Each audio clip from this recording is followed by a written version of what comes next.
I said this once or twice, but it bears repeating. And you can keep your plan if you are satisfied with it. If you like the plan you have, you can keep it. If you like your plan and you like your doctor, you won't have to do a thing. You keep your plan. If you like your health care plan, you'll be able to keep your health care plan. If you've got health insurance, you can keep it. If you like your health care plan, you will keep your plan. If you've got health insurance, you like your doctor, you like your plan, you can keep your doctor, you can keep your plan. If you have insurance that you like, then you will be able to keep that insurance. If you like your doctor or health care plan, you can keep it.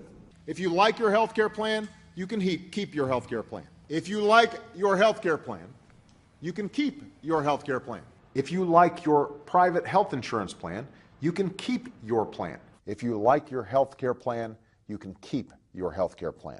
If you like your private health insurance plan, you can keep it. If you want to keep the health insurance you got, you can keep it. If you like the insurance plan you have now, you can keep it. And if you like your insurance plan, you will keep it. So if you like your plan, you can keep your plan. If you like your plan, keep your plan. If you like your current insurance, you will keep your current insurance. If you like your plan, you can keep your plan. If you like your plan, you can keep your plan. If you're happy with what you got, nobody's changing it. Those who can afford to buy insurance but don't, can afford to do it but don't, pay a fine. And if they refuse to pay a fine, there's a threat, as there is with lots of tax fines, there's a threat of jail time. And the Senate removed that provision in the Senate Finance Committee. Do you think it's appropriate to have a threat of jail time for those who refuse to buy insurance? You know, what I think is appropriate is that in the same way that everybody has to get auto insurance, and if you don't, you're subject to some penalty, that in this situation, if you have the ability to buy insurance, it's affordable, and you choose not to do so, forcing you and me and everybody else to subsidize you, there's a $1,000 hidden tax that families all across America are burdened by because of the fact that people don't have health insurance. There's nothing wrong with a penalty. Now, what those penalties are, I think they have to be high enough that people don't game the system. On the other hand, I think it's important for us not to be so punitive that people who are having a hard time suddenly find themselves worse off because of health care reform, and that's why we built in some hardship exemptions. There may be situations, relatively rare, where even after the subsidies that are provided, it's still very hard for people to afford to get the health insurance that they need. And we should anticipate and build in those hardship exemptions. But I think the general broad principle is simply that people who are paying for their health insurance aren't subsidizing folks who simply choose not to until they get sick and then suddenly they expect free health insurance. That's a basic concept of responsibility that I think most Americans abide by. But as the Senate puts its final bill together, and as the House and Senate prepare to vote after the conference committee, they should know, does the president think jail time is an appropriate Well, I'm not sure that's the biggest question that they're asking question. right now. It's a so question. I think I put out the principle that penalties are appropriate for people who try to free ride the system and force others to pay for their health insurance. Okay.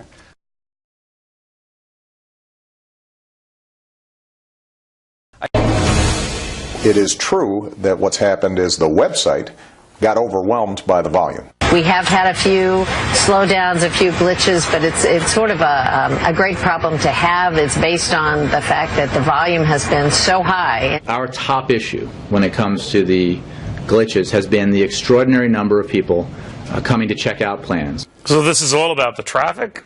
Nice try. But day 7 of that Obamacare website is still having problems, so forget overwhelming demand. Web experts like Russell Reeder are finding flaws with the design of the site itself.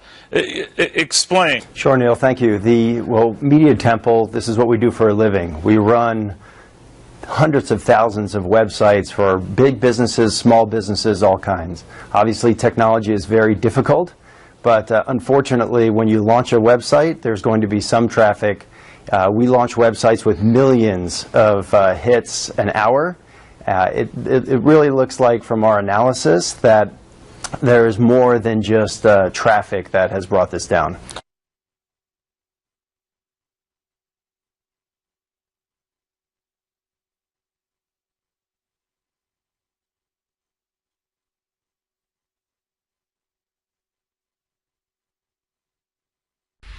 Americans will have until March 31st to either sign up or be enrolled in a health plan.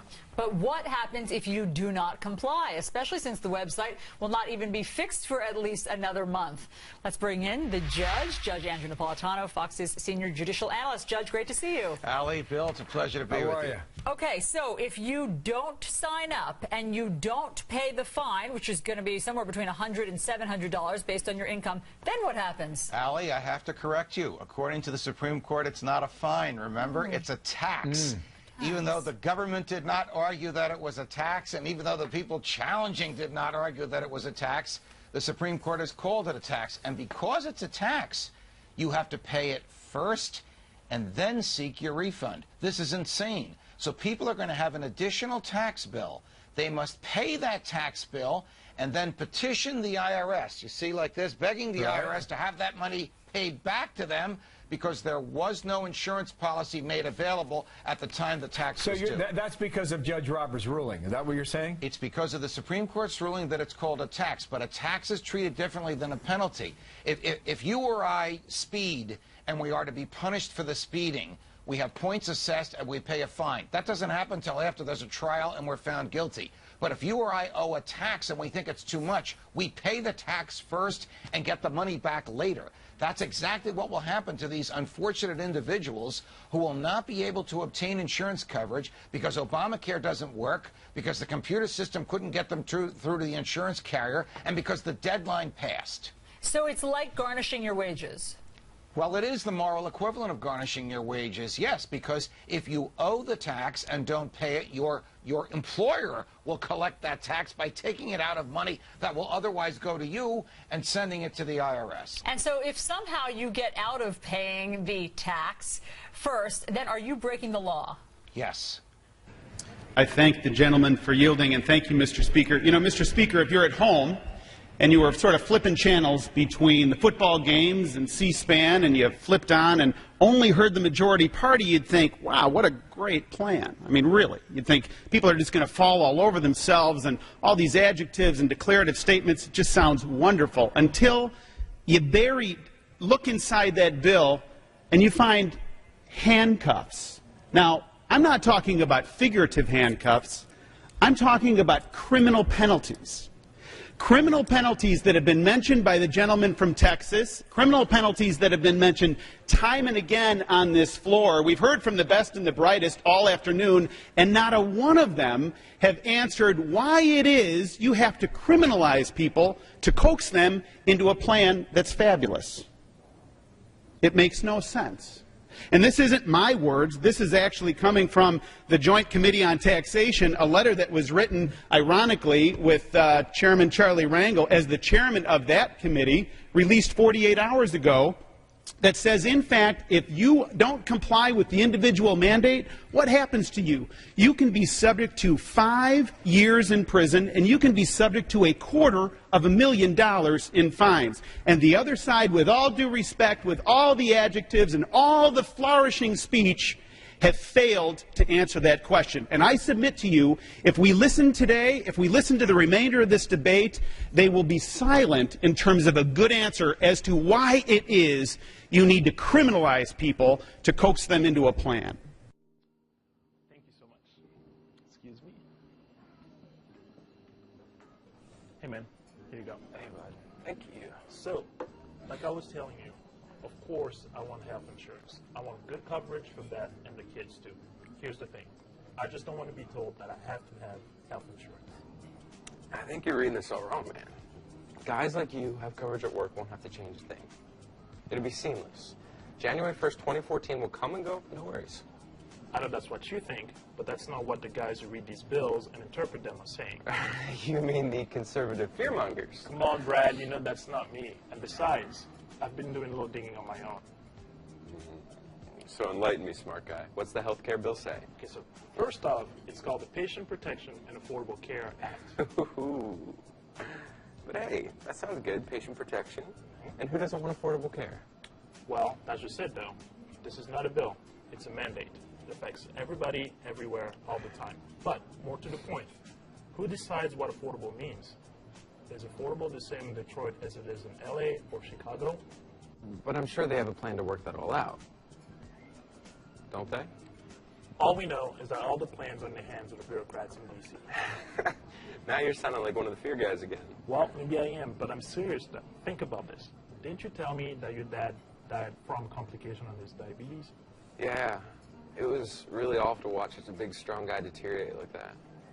You know, it was hell for my mom. I'm sure. And so, the Patient Protection and Affordable Care Act says, and I quote, sets forth provisions governing wellness program. Okay, so wellness program. That's good, right? I mean, it would have really helped my dad if he could have started taking care of himself a little sooner. Okay, so what if wellness and prevention means that you can't have that caramel macchiato anymore? What if this mandated affordable care plan starts to tell you what to eat, when to exercise, when you will get treatment, and when you won't? They can't do that. They can't do that. What if wellness program means that when you go to your favorite burger joint, you have to show them your ID card, and it's quoted to tell them that you can have a double cheeseburger or no chili cheese fries for you because you have high cholesterol or a heart problem. No macchiatos or chili cheese fries? This whole bill about controlling costs, limiting coverage, and making sure everyone is included. To me, it's all about control. And more control means less freedom to make my own choices. So wait, Nick at work says it's the same thing for car insurance. Everybody has to have car insurance. Convenient argument, but it's not the same at all. I kind of thought it was. Well, it isn't. Where do you drive your car? On public roads, right? It's a privilege to drive on those roads. And since it's the government who pays for them, the government sets the rules. Besides, it's up to the states to require whether or not you need car insurance, not the federal government. Yeah, but it's still the government who's making you get car insurance in the first place. So what's the difference? The difference is you have car insurance to cover the other guy. It's not there to protect your car, it's there to protect the other guy. Besides, if you're not planning on driving on public roads, guess what? You do not need car insurance. But this bill, the Patient Protection and Affordable Care Act, requires you to buy government-approved health insurance simply because you exist. Meaning? Sick or healthy, rich or poor, old folks, kids, no matter who you are, no matter how you live, you have got to have it. But here's the rub. There is nothing in the Constitution that says the government has the power to make any American buy a good or a service. Really? In the last 80 years or so, the Supreme Court has allowed the federal government to regulate economic activity of individual Americans. But that's only on the ones who are actually doing the economic activity. English, please? The government is regulating you and you aren't doing anything. Apparently it believes that your existence alone justifies them making you do something. Don't you think that's a little scary? So it sounds like the bureaucrats up in D.C. just want to control my life. Exactly. The same one who brought you the national debt and high taxes. Now they're saying your mere existence alone is enough to tell you what to do, how to live, and what to buy. And that, my friend, is un-American.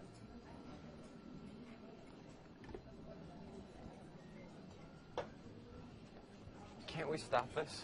Not anytime soon. The president managed to sign this into a law, and you will feel its effects by January 1st, 2014. So what's the answer? Well, maybe you read the Constitution, find out who your congressman is, and start a conversation with them. Educate yourself about what's coming, and get off those macchiatos. They're bad for you.